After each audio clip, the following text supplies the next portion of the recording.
Bienvenidos a la primera edición de Caestio Omnia. No tenemos muy claro si la idea de iniciar esta empresa nació tras las pesquisas del caso que plantearemos a continuación, o en cambio fue esta historia la primera que surgió en nuestra mente como ejemplo perfecto para mostrar los parámetros de la filosofía de este canal. El misterio cierto y desgarrador de las desapariciones misteriosas es tan actual como atemporal. Infinidad de informes de personas cuya localización se desconoce saltan a los medios de comunicación de cualquier localidad del mundo a diario. Muchos de estos informes tienen un final feliz, otros son cerrados con dramáticas conclusiones y otros simplemente siguen abiertos. Vaya por delante nuestro más profundo respeto. No pretendemos en esta primera edición de Caestio Omnia herir sensibilidad alguna. Nuestra intención es analizar una historia que ronda por el llamado mundo del misterio desde hace al menos 65 años. Todo comenzó durante la preparación del programa radiofónico Clave 7, que se emitió el 27 de marzo de 2015. En una de nuestras poco convencionales mesas de redacción, Fernando Álvarez, el director, me sugirió esta historia. Y tras una breve lectura, no pudimos rechazar su proposición. Tras los primeros párrafos leídos a nuestra memoria, llegó un vago recuerdo, pero contundente. Ya conocíamos esta historia.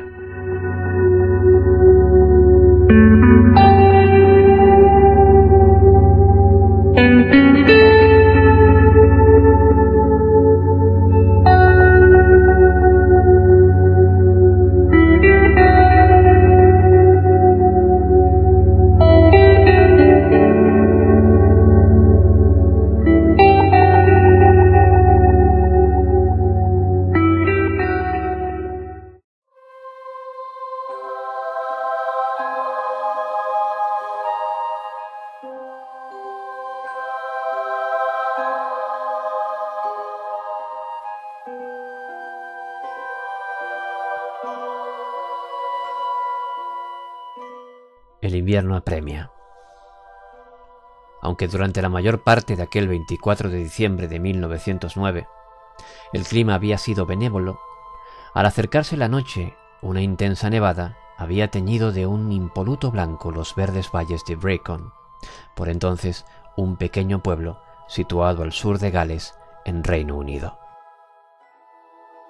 Tras el ocaso, la familia Thomas ya había culminado los preparativos para esa Nochebuena.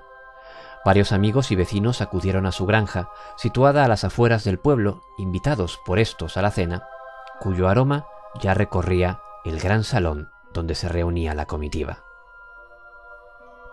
El patriarca, Owen Thomas, era un vecino bien considerado por su hospitalidad y contaba con la amistad del comisario del pueblo, el veterinario y un sacerdote de otra localidad vecina, quienes se encontraban entre los invitados.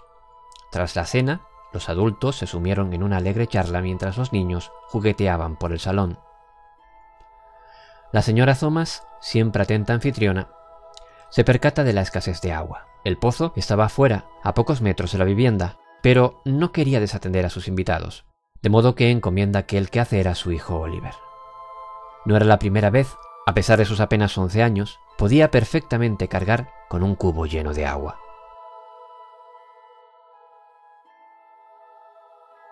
Afuera hacía frío. Su madre le protege con una bufanda mientras Oliver se calza sus botas. La cota de nieve ya era importante.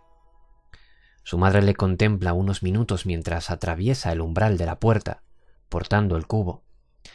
No imaginaba la señora Thomas que esa sería la última imagen que su mente grabaría para siempre de su pequeño.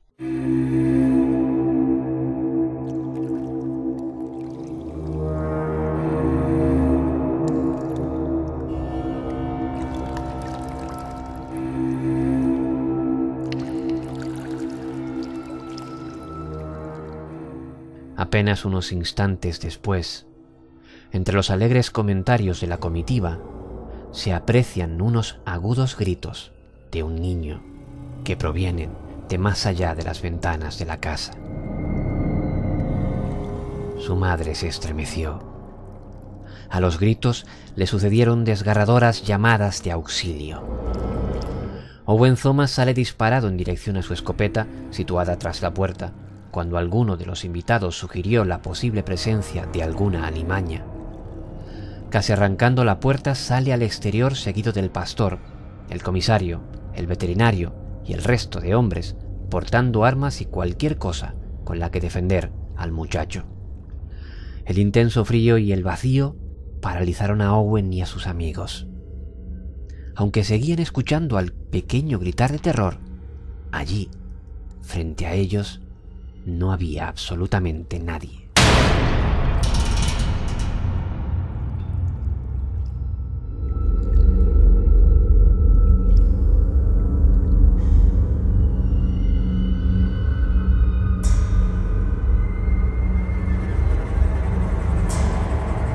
Los ojos de Owen miraban en todas direcciones con desesperación, mientras escuchaba a Oliver gritar que algo se lo llevaba.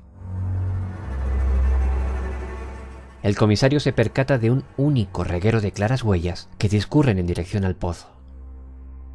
Owen teme lo peor, corre en dirección al pozo, pero al llegar al lugar y tras gritar su nombre, Oliver no respondía desde su interior. Sus gritos venían de otra parte.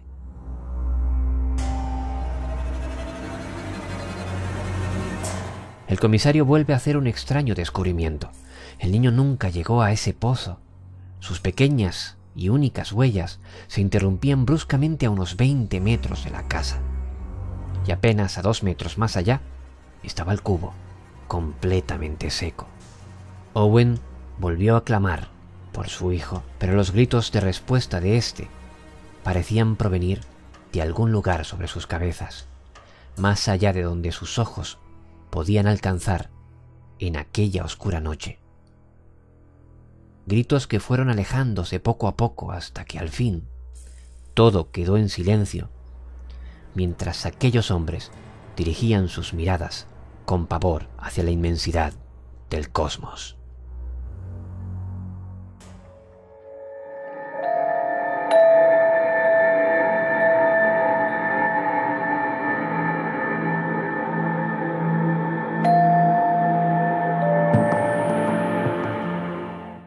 En términos generales, este es el relato que figura en la mayoría de los blogs, webs y foros dedicados a la divulgación de estos temas en Internet. Pero esta historia ya la habíamos leído antes, hace mucho tiempo, en un libro muy concreto.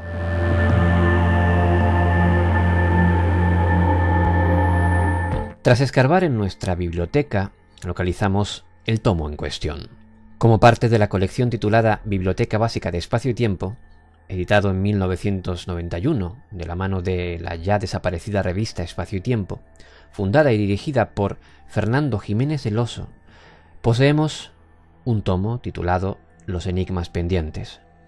Su autor, Joaquín Gómez Burón, licenciado en Filosofía y Letras en la Universidad de Salamanca, profesor de Lengua y Literatura e historiador, publicó 2 libros más dentro de esta biblioteca de la revista mencionada. En Los enigmas pendientes, en su página 71, Burón recoge un suceso sorprendentemente similar al relato de Oliver Thomas, aunque con ciertas variables.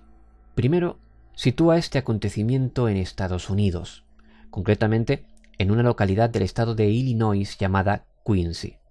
La fecha también es distinta. En esta ocasión ocurre un 9 de noviembre de 1898. El protagonista, un niño de 16 años llamado Charles Ashmore. Sobre las 9 de la noche, el niño sale de la granja rumbo al pozo. Había nevado y hacía frío. En esta ocasión, lo que alertó a su familia fue su demora en volver. Los adultos salieron a buscarle y se encontraron con que el reguero de huellas que discurrían también hacia el pozo se interrumpían bruscamente antes de llegar a este. No había huellas de vuelta, no había ningún otro signo o marca en la nieve. Simplemente el niño se paró allí y desapareció. En el pozo no estaba. El frío había congelado el agua y la capa de hielo permanecía intacta. Una vez fuera, la familia sí pudo escuchar la voz del niño pidiendo auxilio, y también esta no parecía provenir de ninguna parte en concreto.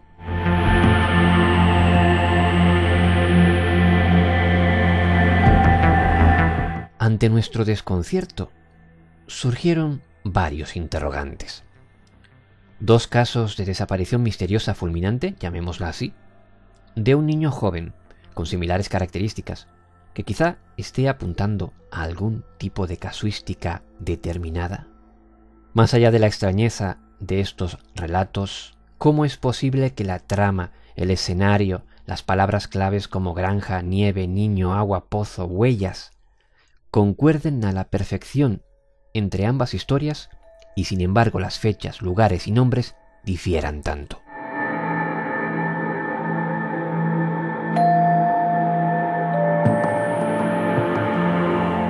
Pero había más. En nuestra biblioteca tenemos otro libro íntegramente dedicado a este asunto. Desapariciones misteriosas, escrito por el investigador francés Patrice Gaston y que fuera publicado por primera vez en 1973. Imaginamos que quizá Gaston también se había hecho eco de esta historia y nos sumergimos en su lectura con la esperanza de localizarla. Y allí estaba. Con el subtítulo de Aspirados por el cielo, Gaston recogía este suceso en la página 70, al menos correspondiente a la edición con la que contábamos. Pero he aquí que volvíamos a encontrar diferencias y coincidencias muy sorprendentes.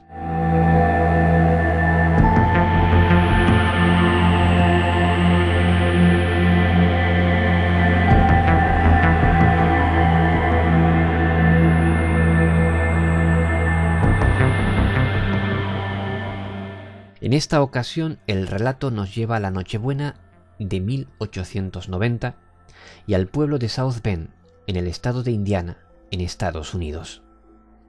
El protagonista, un niño de 11 años llamado Oliver Lerch.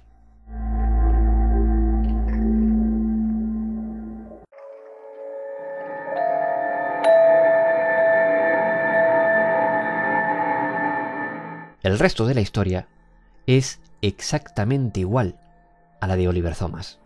Detalle tras detalle, un calco perfecto, salvo por la sustitución de nombres como Owen Thomas, el padre, por el de Tom Lerch.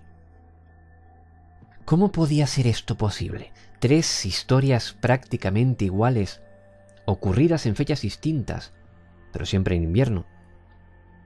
Salvo en el caso de Charles Ashmore, del libro de Gómez Burón, las otras 2 historias coincidían en el nombre del niño desaparecido, Oliver Thomas y Oliver Lerch.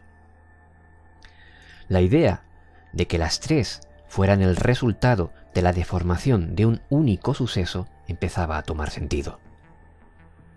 Pero ¿cuál de las 3 era la verdadera historia? ¿O es que quizás la historia raíz fuera otra distinta a las 3 expuestas?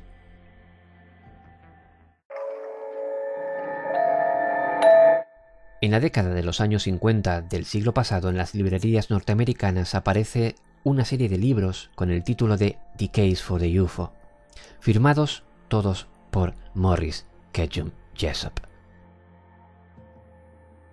Morris Jessup estudia astronomía en la Universidad de Michigan en 1926, aunque tras esta etapa de estudiante no volvió a ejercer más esta vocación suya. Tuvo que ganarse la vida en otras ocupaciones hasta que en los años 50 comienza a ganar popularidad y vuelve a resurgir su titulación científica, curiosamente, cuando comienza a dedicarse a la investigación y divulgación del fenómeno OVNI. Escribe una media docena de libros sobre el particular, y justo en uno de ellos, cuyo título en español sería Casos OVNI recibidos por la Oficina de Investigación Naval, expone una serie de casos sobre extrañas desapariciones y entre estos menciona el de Oliver Lerch. No tenemos claro si esta es la primera mención bibliográfica moderna de esta historia, pero quizás sí la primera vez que alguien afirma su realidad. Morris Jessup asegura que consigue pistas que le llevan a los registros de población de South Bend que poseería el Departamento de Policía del estado de Indiana.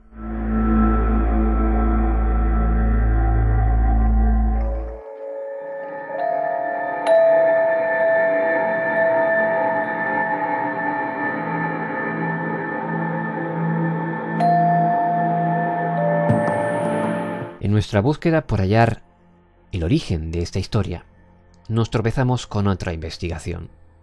Como quizá pasa en otros muchos ámbitos, muchos trabajos realmente relevantes no alcanzan la difusión que se merecerían debido al idioma. Por suerte, las nuevas herramientas informáticas diseñadas para suplir este problema, aunque no carentes de errores aún, pueden servirnos para encontrar el dato que buscamos. Y así fue. Y con ello descubrimos que ni mucho menos éramos nosotros los primeros en darnos cuenta de las curiosas coincidencias entre las historias de Charles Ashmore, Oliver Thomas y Oliver Lerch. Kevin Douglas Randle estudió periodismo en la Universidad de Iowa y psicología, pero tal vez su mayor ocupación la realizó en las Fuerzas Aéreas de los Estados Unidos. Fue piloto de helicóptero durante la Guerra de Vietnam y participó en numerosos contenciosos en Irak. Trabajó en la rama administrativa, en el área de inteligencia militar y formó parte de la Guardia Nacional hasta su retiro con el grado de teniente coronel. Pero pese a esto, Randle pudo dedicar tiempo a su estudio del fenómeno ovni desde los años 70. Sin embargo, es también un prolífico escritor de ciencia ficción. Entre las temáticas ufológicas y sus novelas lleva un centenar de libros publicados. Randle es un investigador bien considerado por su carácter crítico, siendo alguna de sus teorías bastante escépticas.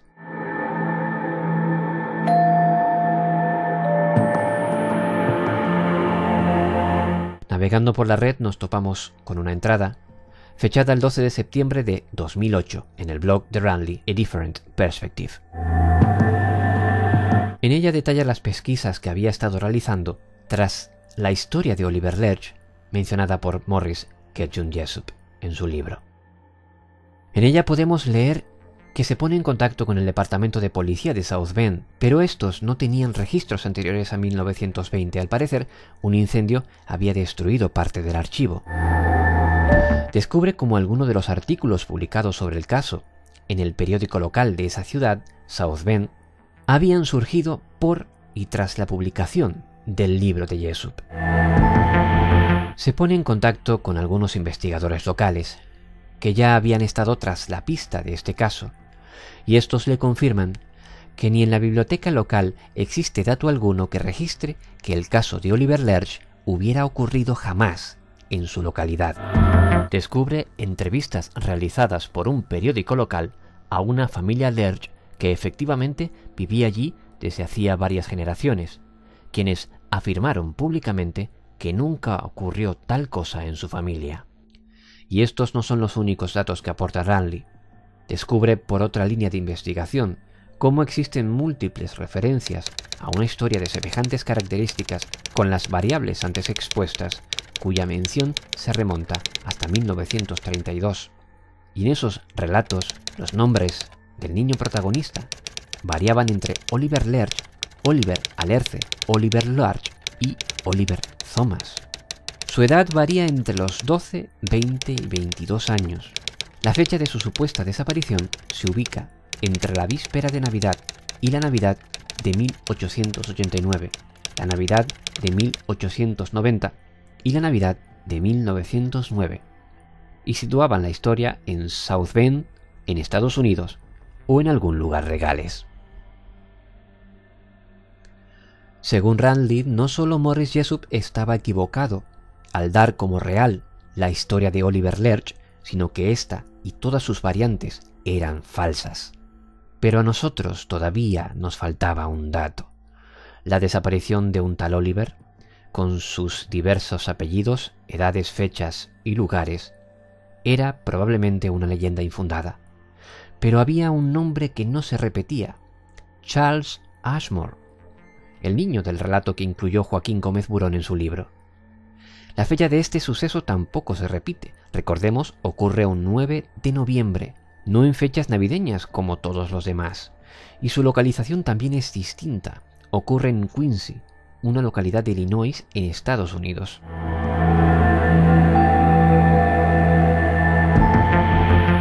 ¿Era este el origen de la leyenda? ¿Ocurrió realmente pero en otro lugar? ¿Y fue deformándose el relato original a medida que se contaba?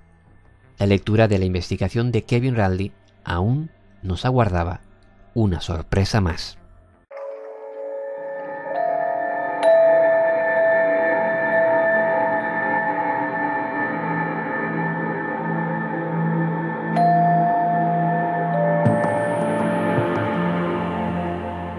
La biografía de Ambrose Gwyneth Bierce es realmente curiosa. El 10º hijo de una prole de 13 nace en Ohio, en Estados Unidos, en 1842, en el seno de una familia excesivamente puritana para su gusto. Quizá por eso huye de su casa con apenas 17 años para apuntarse en la escuela militar de Kentucky. Posteriormente se alista en el ejército durante la Guerra Civil, a los que dedica los siguientes 5 o 6 años hasta que renuncia a la vida militar. Se licencia en periodismo, llegando a ser director del periódico New Letter en San Francisco en 1868. Quizá esta etapa le sirvió para entrar en el mundo literario, haciendo amigos entre los escritores más influyentes de la época. Viaja a Londres, donde escribe sus primeras narraciones cortas, y es allí donde quizá alcanza más popularidad. Uno de sus primeros temas fueron las crónicas bélicas. Su estilo rondaba entre el humor mordaz y la ironía, rozando a veces el pesimismo. Alguno llegó a considerarle el heredero literario de Edgar Allan Poe cuando comienza a publicar sus primeros cuentos de terror fantástico. Vuelve a Estados Unidos y se establece otra vez en San Francisco. Y su fama le ayuda a convertirse en columnista del San Francisco Examiner. Es allí, hasta la entrada del siglo XX, donde se convierte en el escritor más célebre de la costa oeste. Ambrose Bierce publica en 1893 un relato de ciencia ficción que contaba la trágica y misteriosa desaparición de un joven cuando caminaba en dirección a un riachuelo cercano a la granja donde vivía. Una granja situada en Quincy, Illinois. Bierce sitúa el relato el 9 de noviembre de 1878. Las pisadas en la nieve se detienen abruptamente. El niño jamás llega al río. Su padre y su hermana acuden en su ayuda, pero no lo encuentran. En los días posteriores, su madre acude al lugar de su desaparición y jura escuchar los gritos del joven en medio de la oscuridad. Gritos que se escuchaban noche tras noche, pero el joven jamás aparece. Bierce llama a aquel niño Charles Ashmore.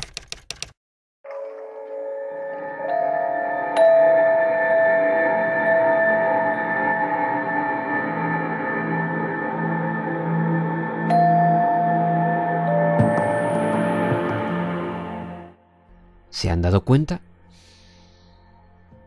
En el relato original de Ambrose Bierce, este habla de un riachuelo al que se dirige el protagonista en busca de agua.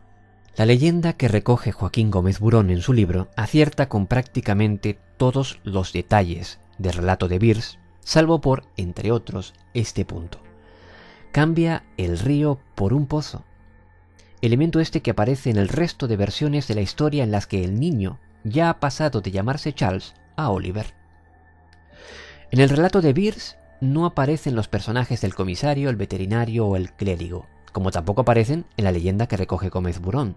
Sin embargo, sí son un añadido claro en las versiones de los Oliver. La fecha en que sitúa la trama Bierce es el 9 de noviembre de 1878, una fecha bastante alejada de la que aparecen en las versiones posteriores. Gómez Burón detalla que ocurre un 9 también de noviembre, pero del año 1898. Este es otro dato que ya se ajusta más a las versiones de los Oliver.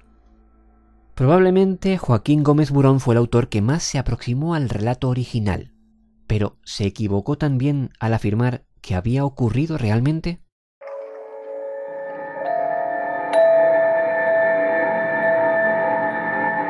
Otro afamado escritor, Brad Steiger, cuya línea literaria se acerca bastante a la espiritualidad, pero que también tiene títulos dedicados a los temas relacionados con el misterio, recoge en uno de sus libros la variación de la historia de Oliver Thomas, que es justo aquella que hemos relatado al comienzo de esta edición. y justo aquella que aparece reflejada en Internet en multitud de sitios web dándola como cierta. Y por Kevin Randler sabemos que el propio Steiger ya hacía tiempo que había descubierto que el relato no era cierto y que había tratado de hacer llegar este dato a sus lectores sin demasiados resultados.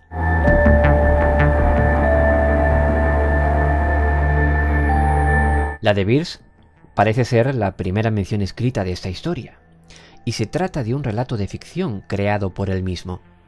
Para quien le apetezca leerla, en la descripción de este vídeo estará disponible un enlace a una web dedicada a recoger relatos cortos de escritores clásicos, y allí podrán leer, en inglés, el relato íntegro titulado Charles Ashmore Trial, bajo la autoría de Ambrose Bierce.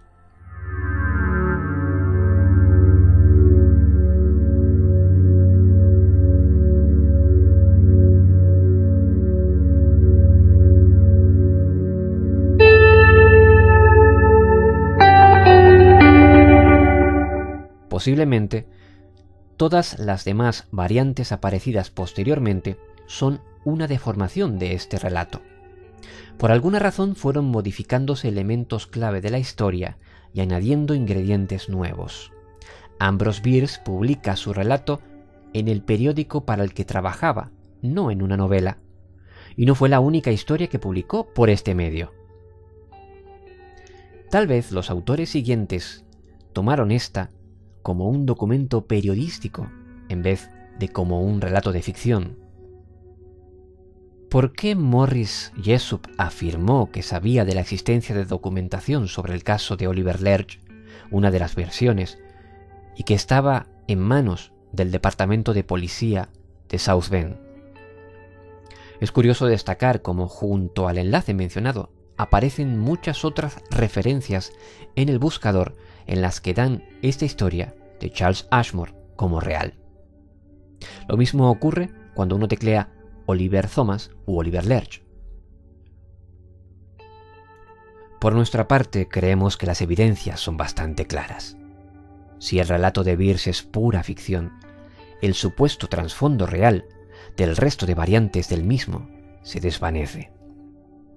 Y esta perspectiva la hemos obtenido gracias, por una parte, a una variada biblioteca que nos permite comparar datos de diferentes fuentes, y por otra, a las enormes capacidades que ofrece la red para encontrar otras referencias sin que las fronteras, las distancias y el idioma sean un inconveniente.